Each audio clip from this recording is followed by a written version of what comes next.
Bueno, y ahora es el turno de hablar de un tema difícil que realmente a los adultos nos cuesta más abordar que seguramente a los propios adolescentes y a los niños. Vamos a hablar de educación sexual. Existe en la Argentina una ley de educación sexual integral que debe ser cumplida en todos los establecimientos educativos. Vamos a ver si efectivamente esto se da, cómo se instruye a los docentes de manera tal de que se sientan seguros y solventes para desarrollar una temática compleja, muchas veces para los adultos, muchas veces para los padres, que resultan ser inclusive los primeros detractores de esto porque les resulta difícil, porque no les gusta que los maestros toquen temas que resultan de mucha intimidad, que no corresponden, en fin. Los tiempos han ido cambiando y muchas veces esta evolución no corresponde con las creencias de todas las familias y todos estos conceptos culturales tan arraigados que tienen las familias argentinas. Por eso es que quisimos invitar a una especialista en el tema, que ya vamos a estar dialogando con ella, pero esto de alguna manera es como la presentación del tema. La educación sexual es mucho más que hablar de las relaciones sexuales, que hablar de los preservativos, que hablar de cuáles son los métodos anticonceptivos. La educación sexual tiene que ver con las relaciones humanas y de esto vamos a estar hablando. La educación sexual en todos los niveles de la escolaridad es ley en la República Argentina, por lo tanto es un derecho. Pero hablamos de educación sexual integral. Esto quiere decir que es mucho más que hablar de las relaciones sexuales, los cuidados o los métodos anticonceptivos. Frente al embarazo adolescente, los noviazgos violentos, la información distorsionada, la educación sexual promueve el diálogo, la reflexión, la información y las decisiones responsables. ¿Cuál es el ámbito adecuado? ¿La familia? ¿La escuela? ¿Ambas? ¿Cuáles son los obstáculos que enfrentan los docentes dispuestos a incluir estos contenidos? ¿Quién y cómo los ayuda a sentirse más seguros y más solventes? Bueno, y por suerte tenemos una especialista para hablar de este tema, porque en general no se tienen muchas herramientas cuando tenemos que hablar de educación sexual integral, de qué es lo que sucede, de cómo debe suceder, si hay un plan nacional, hay un librito que enseña a los docentes, que enseña a los chicos. Está con nosotros la doctora Graciela Morgade, que es doctora en educación, y hablamos de educación sexual en las escuelas. Bienvenida, Graciela, muchas gracias por haber venido. Gracias por invitarme. Bueno, ¿por qué existe una ley de educación sexual? ¿Viene a cubrir qué necesidad y si esto fue definitivamente una necesidad? Mira, probablemente la audiencia haya pensado, cuando vos decías es más que relaciones sexuales, es más que el uso del preservativo, justamente viene a llenar ese hueco, porque no es que no se hablaba de sexualidad antes en las escuelas, pero era la típica clase del aparato reproductor, el aparato reproductor femenino, el aparato reproductor masculino, y no sé si recuerdan, a veces el aparato reproductor parecía colgado, vaya a saber de dónde. Que después, pertenecía a otros cuerpos, no a los propios. Y después del aparato digestivo, del aparato respiratorio, entonces venía el aparato, en realidad, totalmente desgajado de los sentimientos, de la cultura, de la historia. De alguna manera ese modelo fue discutido, porque sería como biologizar, ¿no? Y otro modelo que también fue discutido fue pensar a la sexualidad meramente como un problema. Nos tenemos que cuidar de la sexualidad, entonces prevenir de las infecciones, prevenir del embarazo. Es un poco la información que permanentemente estamos brindando, ¿no? Exactamente, eso es otro recorte que también es parcial, como el biológico, que es parcial, también el medicalizado, y estoy con un doctor y espero que podamos debatir. No, es un doctor especial igual, lo vas a tener más de amigo que de enemigo, quédate tranquila. No, ya me pareció. La idea tampoco es que no exista el modelo médico, sino que el modelo médico es para el ámbito de salud, pero eso también es pequeño, es reducir a la sexualidad. Entonces, es del ámbito preventivo, que es otra herramienta fundamental, pero otra. Pero no se tiene que reducir a eso la ley de educación sexual. Y también coincido con el enfoque que le dabas al principio, que es que tiene que ver con relaciones humanas. Las relaciones humanas se dan en un contexto histórico, en definiciones sobre cómo se es mujer, cómo se es varón, definiciones que a veces son estereotipadas y que generan sufrimiento. Porque los varones, por ejemplo, los chicos púberes o adolescentes que se ven obligados a tener una primera relación sexual, meramente para demostrar que son viriles, que son masculinos, están condicionados por la cultura, igual que las chicas que con frecuencia no se animaban o no se animan a tener un preservativo en su cartera porque pensaban que iban a pensar mal de ellas. Claro, que eran prostitutas, que eran zarpadas, que eran zafadas. Exacto, y esas son cuestiones que entran en el ámbito de la discusión histórica.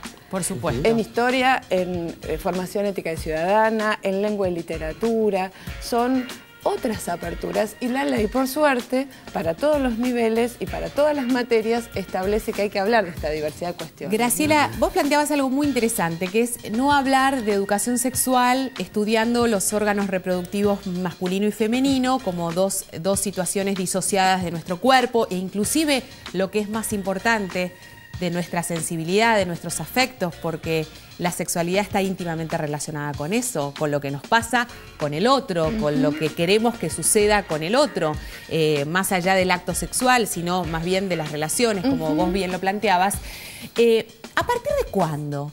Esto es como otra de las grandes preguntas que nos hacemos los adultos, los padres específicamente.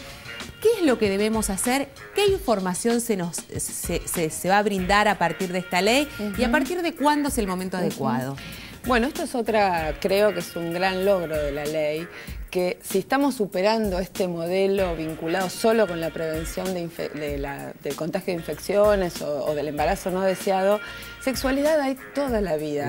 Con lo cual la educación sexual comienza a nivel formal en el nivel inicial.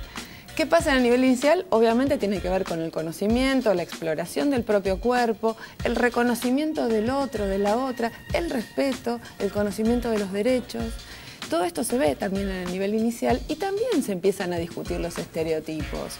Porque si hay una nena a la que le gusta manejar o a la que le gusta hacer juegos de construcciones, a veces pasa que todavía se la ve como un tanto, entre comillas, varonera, o un chico que quiere jugar a la casita, jugar cocinando, por ejemplo, y eso que hoy en día a nivel social se ha evolucionado en ese sentido. Bueno, sí. Pero también discutir esos estereotipos que llamamos los estereotipos de género, ¿no? Eso también forma parte de la educación sexual, ¿no? Sergio, te quiero preguntar como médico y como pediatra específicamente, ¿cuándo se produce esta necesidad de descubrir estos cambios en el cuerpo o si no hay cambios aún, estas nuevas sensaciones que se tienen y que obviamente vienen a abrir un nuevo escenario en nuestras vidas? Sí, a ver, primero lo que tenemos que acordar en principio es que cuando no hablamos de sexualidad, estamos hablando de sexualidad, estamos diciendo de esto no se habla. Que me parece importante. Entonces es importante también desde el consultorio, desde la escuela y desde la familia, hablar de sexualidad como un tema más. Y hablar de sexualidad no es solamente hablar de genitalidad.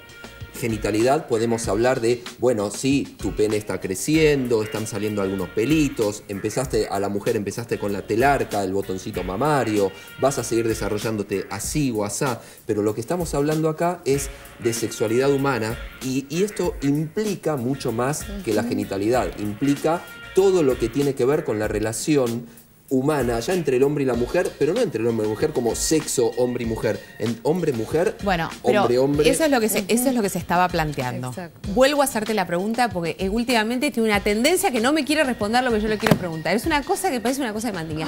Vos, como médico, sí. El nene, la nena, cuando viene al consultorio, ¿cuándo empieza con este descubrimiento que dice, quiero ver cuántos agujeros tiene, por qué vos sos distinta a mí, qué es lo que tenés vos detrás del calzoncillo, digamos, Bien. para como adultos tener una referencia y no caer justamente en eso, en la genitalidad? Claro, el tema es que uno puede, como te decía, adelantarse a la pregunta del chico o esperar a que el chico haga las preguntas. Surja. Sí, exactamente. Pero si uno espera a que el chico haga las preguntas, o sea, vos lo que me querés preguntar es... ¿Cuál es la edad promedio? Claro, para uno estar de alguna manera... preparado en el buen sentido, preparado no, como decía Bien. Graciela, con un escudo a decir vamos a hablar de este tema, Claro, sino simplemente desde un lugar... Lo que pasa es que vos estás esperando que yo te conteste la pregunta que vos querés. Y en realidad no es así. En realidad uno lo que tiene que hacer es desde el principio Sí. hablar esto con los chicos. No es desde el ¿A momento... partir de cuándo? desde el momento que vos podés hablar con los chicos y decirle, te estoy revisando los pies, decirle, ahora te voy a revisar la vagina. O te voy a revisar como se diga en casa. ¿Cómo le dicen en casa a la vagina? Vos le preguntás a la mamá. Y le dicen chocha, pochola, chancleta, lo que sea. Bueno, te voy a revisar la pochola. Y revisar la pochola con la nena con el consentimiento de ella, no diciendo, no voy a revisar si no me deja, lo mismo el pene del chico. Voy a revisarte el pene, vamos a revisar los testículos desde el principio. Con nombre y apellido, con nombre propio. A un chico de 3 meses no le voy a decir, te voy a revisar los testículos, lo reviso igual. Pero a un chico más grande le tengo que pedir permiso para esas cosas. Perfecto. Y Sergio siempre nos recuerda que a la hora de revisar un chico tiene que haber un adulto o tiene que haber alguien que supervise esta situación, que parece incómodo pensarla, pero que es una regla. Y cuando reviso al chico, le tengo que decir, esto solamente el médico con mamá o papá al lado te pueden revisar. Si no están mamá o papá al lado, ni el médico, ni la seño, ni el profe, ni el cura, ni el policía, nadie te puede revisar. Perfecto. Bueno, hecha esta diferenciación y ampliando el concepto de educación sexual justamente a todo y no a la genitalidad, sino a todo, a lo que significamos como seres humanos, a nuestras relaciones, a cómo intercambiamos unos con otros. La pregunta que queda, que es la más interesante y no sabemos si tenemos respuesta para ello, es ¿cómo nos formamos para justamente poder ofrecer una buena respuesta no solamente a los chicos, sino también a los adultos y a aquellos que tienen que formar a los chicos en la escuela? Graciela seguramente va a tener la respuesta, pero eso lo vamos a ver después de la pausa. Así que no se muevan de ahí. Recuerden que está nuestra página en Facebook, que es www.facebook.com/Red de Salud. Y ahí tiene la pregunta de la semana, que tiene que ver con los chequeos que te haces de salud por año. Así que pensá y anotá. El viernes lo revisamos. Ya venimos, no se vayan.